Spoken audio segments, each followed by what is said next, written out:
సువార్త ప్రకటించని ఎడల నాకు ముందుకు కొనసాగుతున్నాం అన్న విషయాలు ఈ రాత్రి కొద్ది నిమిషాలు మనము ధ్యానం చేసుకుందాం. మనము మధ్యాహ్నము విన్నాము, ఆయన రక్త మాంసములతో ఈ భూలోకానికి వచ్చాడు.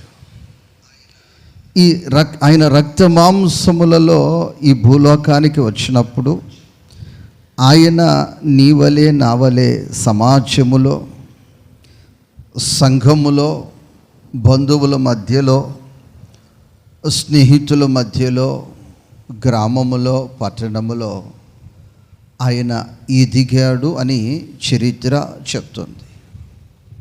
అయితే ఆయన ఎలా ఎదిగాడు అన్న విషయాలు మనము చరిత్రను చూస్తే లూకా సువార్త 2 అధ్యాయము 52 వాక్యాన్ని చదువుకుందాం. లూకా సువార్త 2 అధ్యాయము 52 వచనాన్ని చదువుకుందాం. యేసు జ్ఞానమందును వయస్సునందును దేవుని దయయందును, దేవుని దయా, దేవునికి స్తోత్రం. ఎవరి దయ? దేవుని దయ. మన జీవితంలో మనం ఎక్కువగా ముందుగా కోరుకోవలసినది ఏమిటి అని గమనించి చూసినట్లయితే దేవుని దయ. దేవుని దయ, ఆయన దయను మనము కోరుకోవాలి. నీ దయ మాకు కావాలి అయ్యా, నీ దయలో నేను వర్ధిల్లాలి, నీ దయలో నేను వర్ధిల్లాలి. దేవునికి స్తోత్రం. అయ్యా,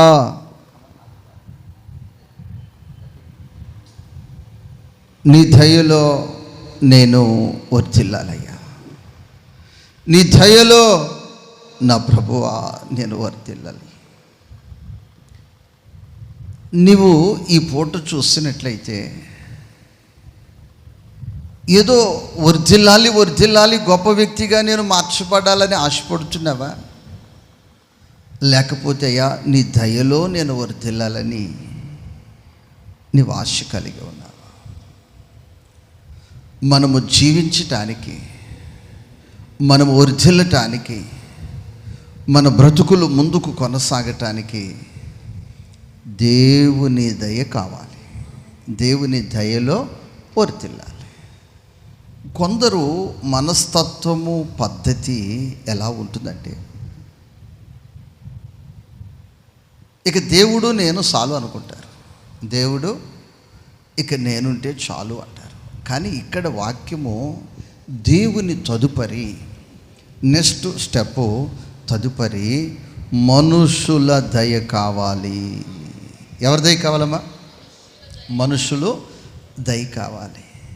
అయితే కొందరు చేసే పని ఏంటంటే, ఈ మనుషుల దయ కొరకు దేవుణ్ణే విడిచి వెళ్ళిపోతారు. దేవుణ్ణే విడిచి ఇక వెళ్ళిపోతారు. కాదు కాదు కాదు, నువ్వు దేవుని కలిగి ఉండి మనుషుల దయ కూడా నువ్వు సమకూర్చుకోవాలి, సంపాదించుకోవాలి. దేవునికి స్తోత్రం. అప్పుడు నీ జీవితంలో ఒక గొప్ప ఆశీర్వాదాన్ని నువ్వు అనుభవించగలుగుతావు. దేవుని దయలో, మనుషుల దయలో నీవు వర్ధిల్లాలి. దేవునికి స్తోత్రం. హల్లెలూయా. అప్పుడు నీ జీవితంలో ఒక శ్రేష్టమైన ఆశీర్వాదాన్ని ఆయన అనుగ్రహించగలిగిన శక్తిమంతుడై ఉన్నాడు. దేవునికి స్తోత్రం. శత్రువు శర నుండి తీసితివే, బలమైన కోటలో చేర్చితివే.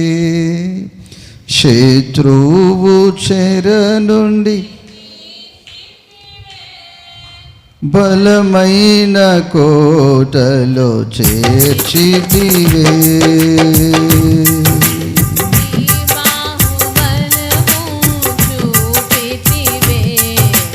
నా భయము నీవే తీర్చితివే.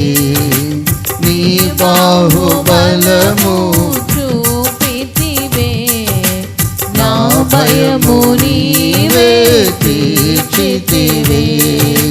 సర్వశక్తిమంతుడా నా యేసయ్యా, స్తుతించెదా నిన్ను నా ప్రాణప్రియుడా.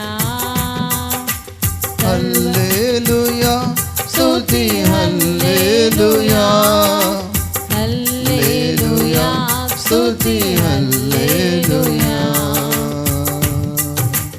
ఆత్మీయ ఫలములు ఫలింప ఆత్మాభిషేకము నీర్చితివే.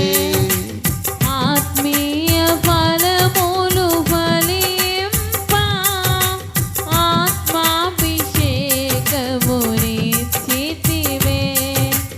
నీ సొత్తుగా నేనుండుటకై నీతోని అంటూ కట్టితివే. నీ సొత్తుగా నేనుండుటకై నీతోని అంటూ కట్టితివే. హల్లెలూయా. అమ్మ గట్టిగా చెప్పాలి, హల్లెలూయా. నా ప్రియ దేవుని బిడ్డ, నా ప్రియ సహోదరి, నా ప్రియ సహోదరుడా, ఆ వాక్యాన్ని ఇప్పుడు మనం పూర్తిగా చదువుకుందాం. దేవుని దయయందును, మనుష్యుల దయయందును, అందరూ కలిసి చదవాలి ఆ పదాన్ని. మనుష్యుల దయయందును, దేవుని దయయందును, దేవుని దయయందును, మనుషుల దయయందును ఏం చేస్తా ఉన్నాడు? వర్ధిల్లుచుండెను. దేవునికి స్తోత్ర. నువ్వు వర్ధిల్లుచున్నావు. ఎలా నువ్వు వర్ధిల్లుతున్నావు? కొందరు దేవునికి దూరం అయిపోయి వర్ధిల్లుతూ ఉన్నారు. ఎక్కడికి వెళ్ళామా? దేవునికి దూరముగా వెళ్ళి వర్ధిల్లుతూ ఉన్నారు. ఎవరు అంటే మనకు రూతు గ్రంథములో కనిపిస్తారు. ఆ కుటుంబం మోయాబు దేశాన్ని విడిచిపెట్టి, నయోమి రొట్టెల ఇంటిని విడిచిపెట్టి, ఆరాధనను విడిచిపెట్టి, వాక్యాన్ని విడిచిపెట్టి, సంఘాన్ని విడిచిపెట్టి దూరం అయిపోయి వర్ధిల్లుతూ ఉంది. వ్యవసాయం పండుతుంది అనుకుంది, వ్యాపారం జరుగుతుంది అనుకుంది, చేతి పని సాగుతుంది అనుకుంది. కానీ చివరకు చూసినట్లయితే చెప్పసఖ్యము కానీ నష్టం, చెప్పసఖ్యము కానీ నష్టం. ఈ పూట వర్ధిల్లుతున్నావు. ఎక్కడ వర్ధిల్లుతున్నావు? ఎలా వర్ధిల్లుతున్నావు? నువ్వు దేవుని దయలో వర్ధిల్లాలి. దేవునికి స్తోత్రం. కొందరు వర్ధిల్లుతూ ఉంటారు, కానీ వాళ్ళు వర్ధిల్లినప్పుడు చుట్టుపక్కలంతా కూడా బాధ పెట్టేస్తుంటారు. ఎందుకంటే వాళ్ళు ఆ ఒక అహంతో, ఒక గర్వముతో, నాకే ఉంది నీకు లేదు అంటూ ఒక అసూయతో వర్ధిల్లుతారు. వాళ్లకు మనుషుల దయ ఉండదు, మనుషుల దయ ఉండదు. వీళ్ళు ఎప్పుడు నాశనం అయిపోతారని చూసే పరిస్థితులు, అంటే వాళ్ళ పరిస్థితులు ఆ విధముగా ఉంటాయి. మనం ఆ విధముగా కాక ప్రియ తల్లి, ప్రియ సహోదరి, ప్రభు వాక్యం ఈ పూట మనకు నేర్పిస్తుంది ఏంటంటే నువ్వు వర్ధిల్లాలి. అయితే ఎలా వర్ధిల్లాలంటే దేవుని దయందును మనుషుల దయందు మనము వర్ధిల్లుదుముగాక. ఆమేన్. తదుపరి యెహోషువ గ్రంథము 1వ అధ్యాయము 8వ వాక్యం. యెహోషువ గ్రంథము 1వ అధ్యాయము 8వ వాక్యం.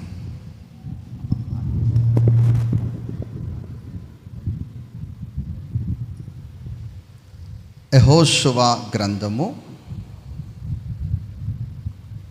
1వ అధ్యాయము 8వ వాక్యాన్ని అమ్మ చదువుదామా? గట్టిగా చదువు.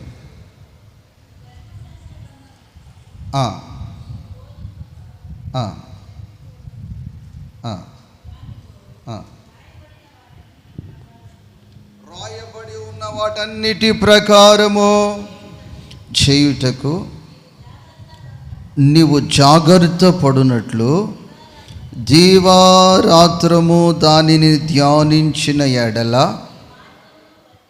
నీ మార్గమును వర్ధిల్ల చేసుకొని చక్కగా ప్రవర్తించెదవు.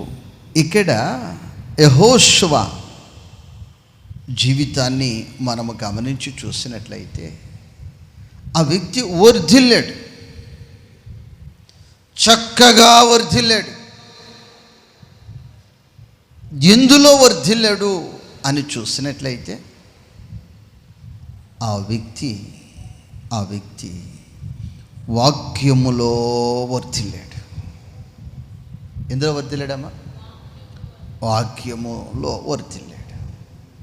ఈరోజు చాలా సంవత్సరాల నుంచి దేవుని మందిరానికి వస్తారు. వచ్చిన తర్వాత మోషే తర్వాత ఎవరు నాయకులు అంటే వాళ్ళకి తెలియదు. ఎన్ని కాండాలు ఉన్నాయి అంటే బైబిల్లో అది తెలియదు. బైబిల్లో మొత్తం కలిసి ఎన్ని పుస్తకాలు ఉన్నాయంటే అది తెలియదు. బైబిల్లో ఏ గ్రంథము ఎవరు రాశారు అంటే అది తెలియదు. వాళ్ళు ఏ లెక్క తెలియదు. ఇజ్రాయేల్ ప్రజలు అరణ్యములో ఎన్ని సంవత్సరాలు నడిచారంటే తెలియదు. కానీ వారు పొడ్డి లెక్క కట్టమన్నా కడతారు, నెలొడ్డి కట్టమన్నా టకటక కట్టేస్తారు. అంటే అందులో వర్ధిల్లగలుగుతున్నారు, కానీ వాక్యములో వర్ధిల్లలేని పరిస్థితి. దేవునికి స్తోత్రం, హల్లెలూయా. నా ప్రియ దేవుని బిడ్డ, ఎందుకని మోషే తదుపరి చాలామంది ఉన్నారు. ఎవరికి అప్పగించబడిందంటే యెహోషువకి అప్పగించబడింది. ఎందుకని యెహోషువకి అప్పగించబడిందంటే యెహోషువ వాక్యములో వర్ధిల్లాడు. ఈ మధ్య ఒక సమాచారం నాకు అందింది. ఆ సమాచారం నాకు అందిన తర్వాత నేను ఎంతో సంతోషపడ్డాను. ఒక ఇద్దరు సహోదరులు ఒక వాక్యము గురించి మాట్లాడుతూ ఉన్నారు. ఒక సహోదరి పుట్టిందే పెద్ద చర్చిలో. చర్చి పేరు లేకపోతే ఒప్పుకోరు వాళ్ళు. మీది పెద్ద చర్చి అనకపోతే వాళ్ళు ఒప్పుకోరు. దేవుని స్తోత్రం. ఒక సహోదరి ఒక విగ్రహారాధికురాలుగా పుట్టి పెరిగి వివాహం అయిపోయిన తర్వాత ఆ భర్తతో నడవాలి కాబట్టి వస్తుంది. భర్త ఇటుపోతే అటు పోవాలి కదా అమ్మ, పోవాలి కదా. ఆ బేస్ మీద వస్తుంది. ఆ బేస్ మీద వచ్చింది. ఎట్లయితేనే వచ్చి ప్రభువుని పట్టుకుంది. ఎవరిని పట్టుకుంది? ప్రభువుని పట్టుకుంది, వాక్యాన్ని పట్టుకుంది. వీళ్ళిద్దరికీ పరదేశం ఎక్కడుందని ఒక ఆలోచనగా ఇద్దరికి వచ్చింది. ఆమెమో ఎక్కడుందో నాకు తెలియదు అన్నట్లు మాట్లాడుతుంది. ఈ సహోదరి టకటక వాక్యాధారాలతో చూపించేసి. దేవునికి స్తోత్రం, హల్లెలూయా. మాట చెప్పటం కాదు, వాక్య ఆధారముతో చూపించేసింది. అప్పుడు నేను ఎందుకు సంతోషించానంటే వాక్యములో వర్ధిల్లిపోయింది. అమ్మమ్మ ఎందులోనమ్మా? చెప్పాలమ్మా. వాక్యములో అబద్ధాలు నేర్చుకుంటంలో కాదు. దేవునికి స్తోత్రం. ఎందులో వర్ధిల్లింది? వాక్యములో వర్ధిల్లింది. దేవునికి స్తోత్రం. నా ప్రియ దేవుని బిడ్డ, నువ్వు దేవుని దగ్గరికి వస్తున్నావు. వచ్చిన నీవు వచ్చిన నీవు. అంటే నేను విశ్వాసిగా ఉన్నప్పుడు నుంచి నాకు కొన్ని లెక్కలు ఉంటాయి. ఏ లెక్కలు అంటే, ఈరోజు నేను ఈ ప్రార్థన కూటానికి వెళ్ళాను కదా, ఈ ప్రార్థన కూటానికి ఎంత దూరం నేను వెళ్ళాను కాబట్టి ఏమి నేను నేర్చుకున్నానో, ఏ కొత్త విషయాన్ని నేను తెలుసుకున్నాను, ఏ కొత్త విషయాన్ని తెలుసుకున్నాను. దేవునికి స్తోత్రం, హల్లెలూయా. నా ప్రియ దేవుని బిడ్డ, నా ప్రియ సహోదరి, నా ప్రియ సహోదరుడు, నేను ఎంత ఛార్జీ పెట్టుకుని ఎంత దూరం వచ్చాను. ఈ పని మానుకుని ఈ పూట నేను ప్రార్థనలో కూర్చున్నాను. నేను ఈ ప్రార్థనలో నేనేమి నేర్చుకున్నాను, ఈరోజు కొత్త విషయాన్ని బైబిల్లో నేనేమి నేర్చుకున్నానని కొన్ని లెక్కలతో నేను వాక్యాన్ని నేర్చుకున్నాను. దేవునికి స్తోత్రం. అలాగే ఈ పూట, ఈ రాత్రి నేను వెళ్ళాను. నేను బైబిల్లో నుంచి ఏం నేర్చుకున్నాను, ఈ వారము నేనేమి నేర్చుకున్నాను, ఈ సువార్త సునాద పండుగలలో మొదటి రాత్రి నేను నేర్చుకున్నాను, రెండవ రాత్రి ఏమి నేర్చుకున్నాను, మూడవ రాత్రి ఏమి నేర్చుకున్నాను. దేవునికి స్తోత్రం. ఇప్పుడు మీరు కష్టం చేసి పని చేస్తూ ఉన్నారు. పని చేస్తే ప్రతిరోజు ఎంత కూలి వచ్చింది, ఈరోజు నా కష్టానికి కూలి వచ్చిందా లేదని చూసుకుంటారు కదా, అవన్నీ సెట్ చేసుకుంటారు కదా, అవన్నీ పోగు చేసుకుంటారు కదా, అవన్నీ లెక్క పెట్టుకుంటారు కదా, అవన్నీ ఇంటికి పట్టుకెళ్తారు కదా. అలాగా నువ్వు దేవుని మందిరానికి వచ్చినప్పుడైనా, వాక్యము చదివినప్పుడైనా, ఈ పూట ఈ ఆరాధనలో ఈ ప్రార్థన కూడిక ద్వారా ఏదైనా కొత్త విషయాన్ని నేను నేర్చుకోగలుగుచున్నానా, వాక్యములో నేను ఎదగగలుగుచున్నానా, వాక్యాన్ని నేను సంపాదించుకోగలుగుతున్నానా, వాక్యాన్ని నేను సమకూర్చుకోగలుగుతున్నానా. వాక్యమును యాకోబుకు తెలియజేయు వాడని,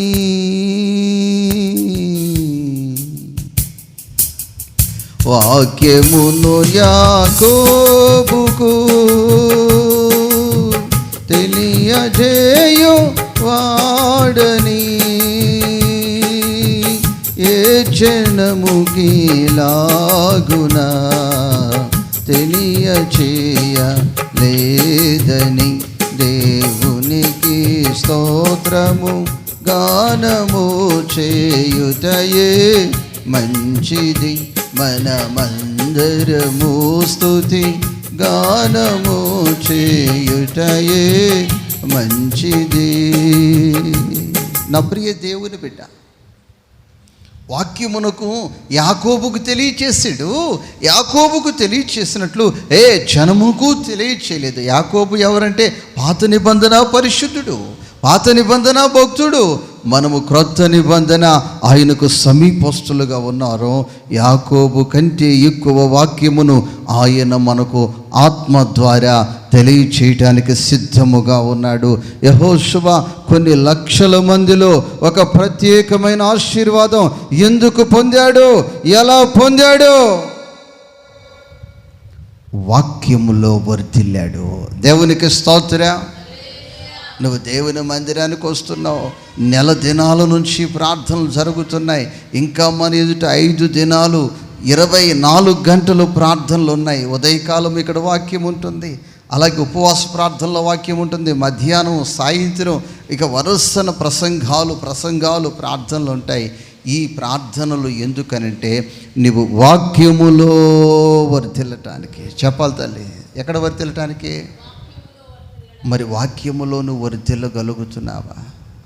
దేవునికి స్తోత్రం. కొన్ని గృహాల్లో కొందరు ఉంటారు, వాళ్ళ పద్ధతి ఎలా ఉంటుందంటే తిండో తిండో తిండో తిండో ఫలాని కూర అంటారు.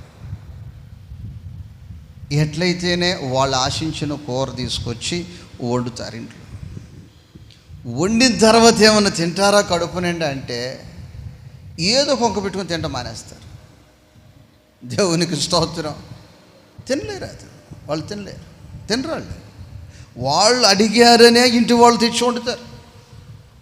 ఇక దానికి అట్లేదనో, లేకపోతే ఉప్పు చాలేదనో, కారం తక్కువైందనో, ఎల్లుల్లిపాయ ఎక్కువైందనో తినరు. లేదు ప్రియ దేవుని బిడ్డలారా, ఆ విధముగా నీవు కాక దేవుడు ఈ 12వ పండుగ మనకిచ్చాడు. దేవునికి స్తోత్రం. ఈ 12వ పండుగలో నేను వాక్యములో వర్ధిల్లాలి. దేనిలో తల్లి? చెప్పు తల్లి. వాక్యములో నేను వర్ధిల్లాలి. ఆ వాక్యములో యెహోషువ వర్ధిల్లాడు కాబట్టి ఆ లక్షల మందిలో ఎవరికి అందనంత ఒక శక్తివంతమైన ఆశీర్వాదము యెహోషువకి అందింది. 1 దెస్సలోనికి పత్రిక 3 అధ్యాయము 13 వాక్యాన్ని త్వరగా చదువుతాం. 3 అధ్యాయము 13 వాక్యాన్ని త్వరగా చదువుతాం. సహోదరులారా,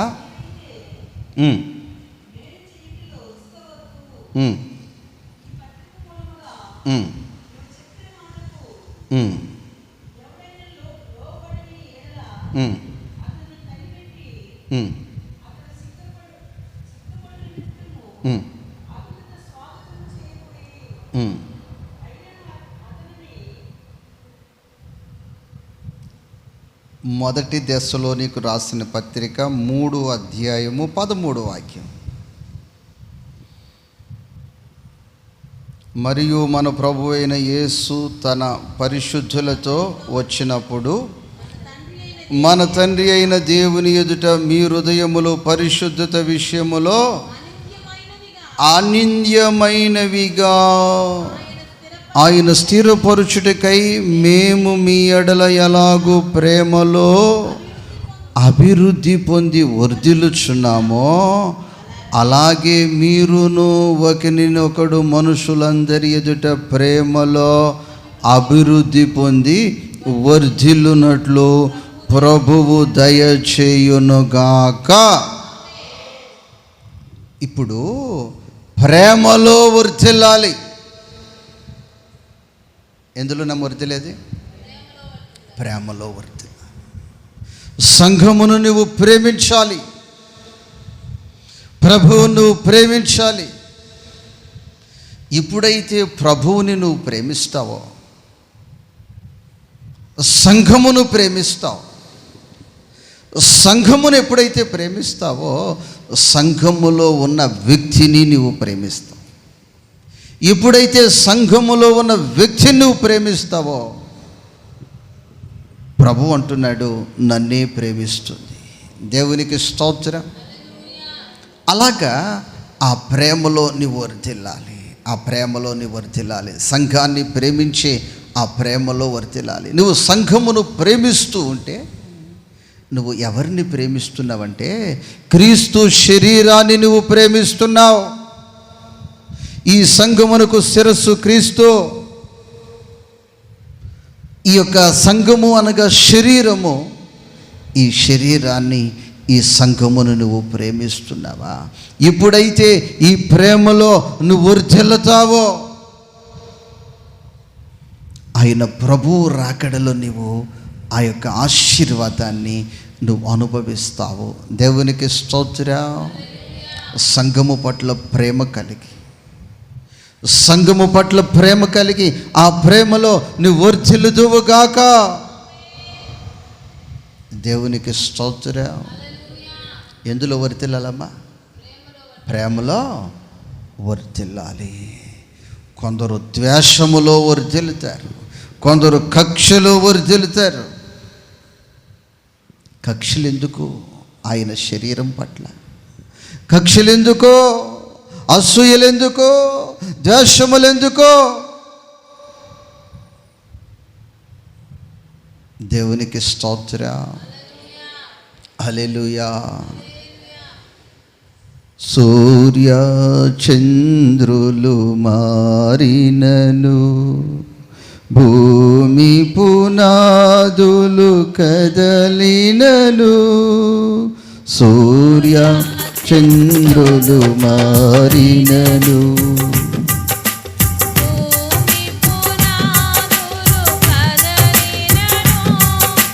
యేసుని ప్రేమ నాపై ఎప్పుడు మారదు, మారదు, మారదు. ప్రేమ, ప్రేమ,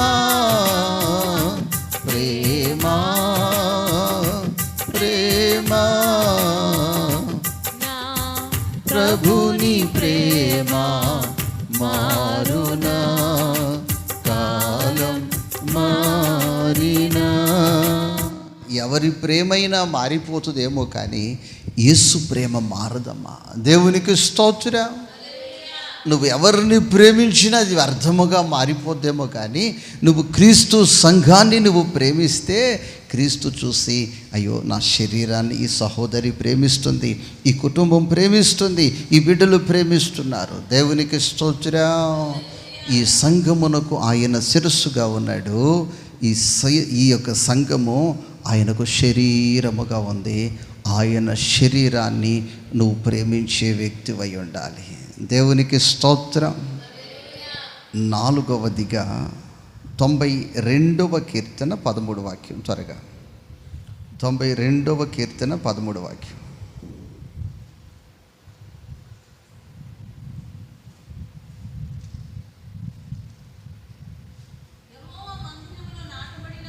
యెహోవా మందిరములో నాటబడిన వారై. అందరూ చదువుదాం మాట. యెహోవా మందిరములో నాటబడిన వారై. ఇప్పుడు నీ జీవితం ఆయన సన్నిధిలో నాటబడిన అనుభవాలలో ఉన్నావా?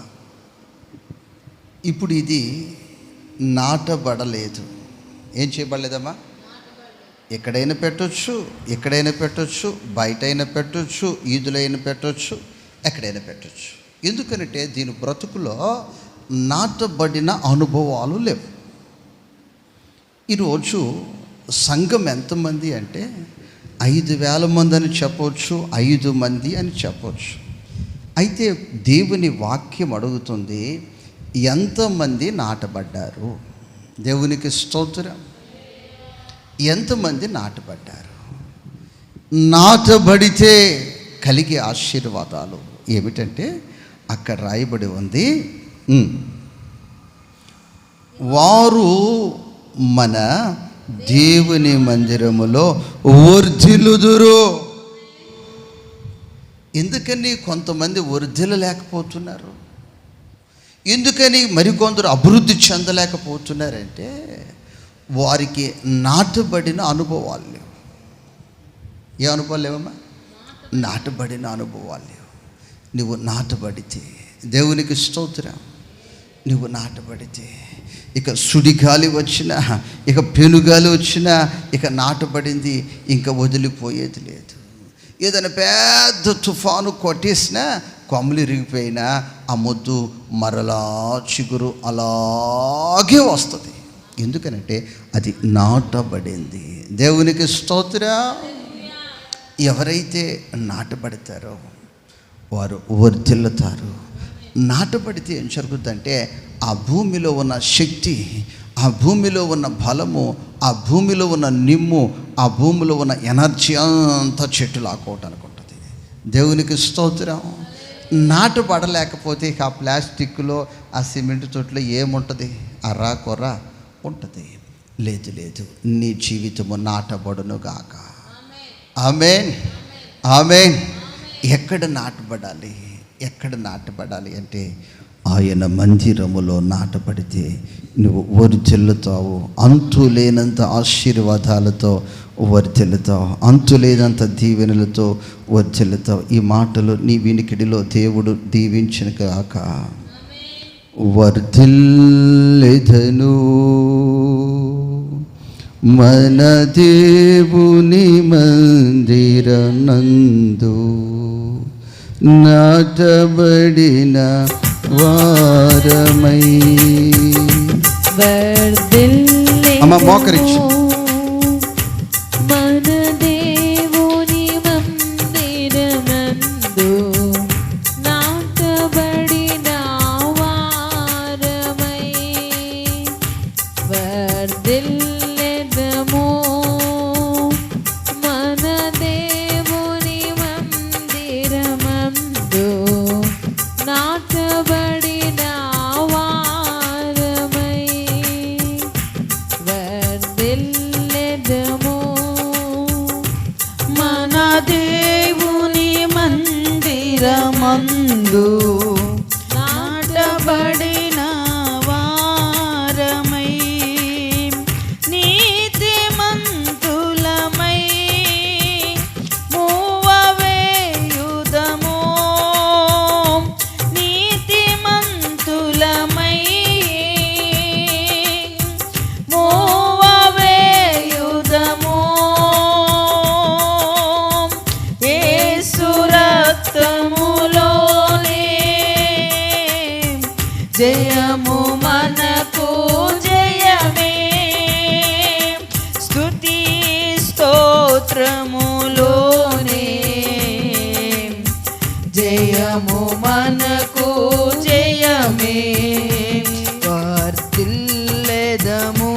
మన దేవుని మందిరమందు నాటబడిన వారమై.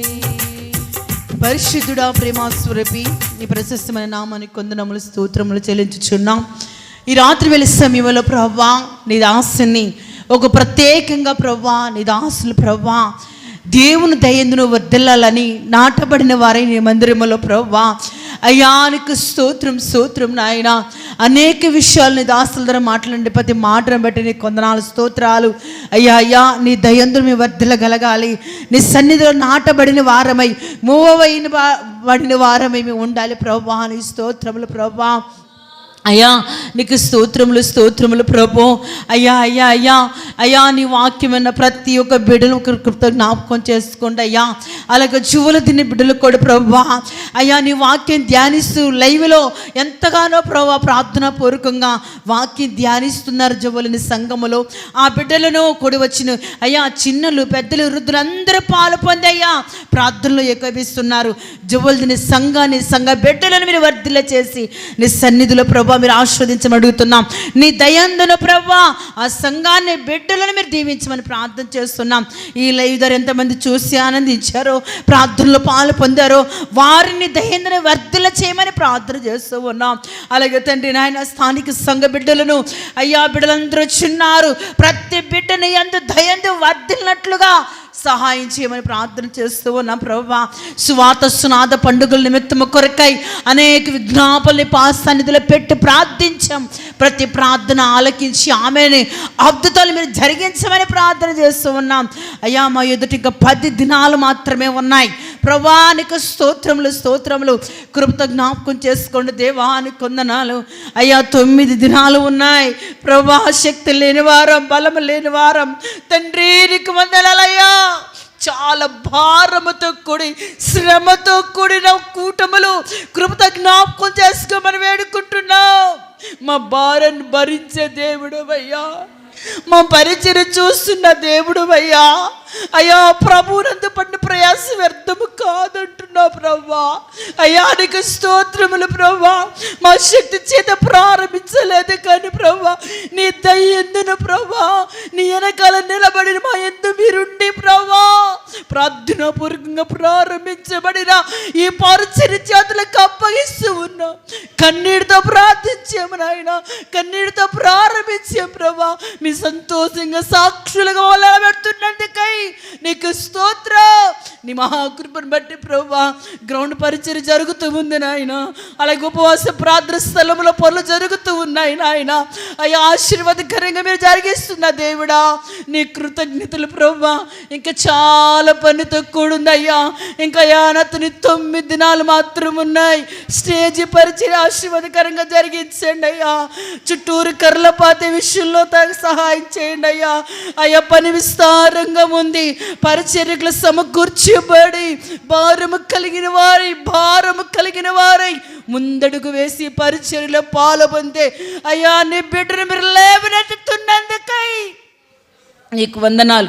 ఏదేమైనా ప్రభా పరిచర్య ఆశీర్వాదకరంగా జరిగించండి అయ్యా. ఇంతవరకు ఆశీర్వాదకరంగా జరిగించిన దేవానికి కృతజ్ఞతలు అయ్యా. రేపటి దినం ప్రభా పగటి వేళ ఉపవాస ప్రార్థనలు జరుగుతూ ఉన్నాయి. రాత్రి వేళ ప్రభా మరి తండ్రి నాయన కనిపెట్టుకుడికి ఆశీర్వాదకరంగా జరిగించండి. ఆదివారపు 4 ఆరాధనలు ఆశీర్వాదకరంగా జరిగించండి అయ్యా. రోజు రోజుకి జరగబడుతున్న ప్రభా ప్రతి దిన ఉపవాసకుడికి ఆశీర్వాదకరంగా జరిగించండి ప్రభానికి స్తోత్రము చెల్లిస్తున్నాం. ముందున్న సమయమును ప్రార్థన పరిచర్యను నీ చేతులకు అప్పగిస్తున్నాం. చక్కగా నీ దాసులను చక్కగా నిలబెట్టి బలపరిచి మీరు వాడుకున్నారయ్యా. అయ్యా ఇంకా నీ దాసును బలపరచండి, నీ దాసును అభిషేకించండి, నీ దాసు నూతనమైన ప్రకటనలతో నింపండి అయ్యా. నిలబడిన వాడు బలహీనమైనప్పటికీ నాయన మాట్లాడేవాడు శక్తివంతుడై ఉన్నాడు అయ్యా. మీ బలహీనం మాలో ఉన్నవాడు శక్తివంతుడై ఉన్నాడు. నీ దాసులు శక్తితో బలముతో నింపబడి నూతనమైన ప్రకటనలతో మీరు నింపుచున్నందుకు నీకు స్తోత్రం దేవానికి స్తోత్రములయ్యా. స్తోత్రములైనా ఇంకా ప్రార్థనాత్మ కలిగి స్తోత్రాత్మ కలిగి అభిషేకము కలిగి విసుగక సొమ్మసిల్లక ప్రభా నీ సన్నిధిలో నాటబడిన వారమై నీ దయందు వర్తిల్లని సహాయం చేయండి ప్రభానికి స్తోత్రములు చెల్లించుకుంటూ ఇంతవరకు ప్రభా గుడిగా ఆశీర్వాదకరంగా జరిగించినందుకై నీకు మాత్రమే కృతజ్ఞతాస్తులు చెల్లించుకుంటూ నా ప్రభువైన యేసుక్రీస్తు నామములో ప్రార్థన చేసి వేడుకుంటున్నాము తండ్రి, ఆమేన్. మన తండ్రి అయిన దేవుని కృపయు, కుమారుని యొక్క పరిశుద్ధతయు, పరిశుద్ధాత్మిక అన్యోన్య సహవాసం ఇప్పుడెల్లప్పుడు సదాకాలము సకల కోటి పరిశుద్ధులకు ఆయన కృపతోడై ఉండి నడిపించునుగాక. ఆమేన్. హల్లెలూయా. మీ అందరికీ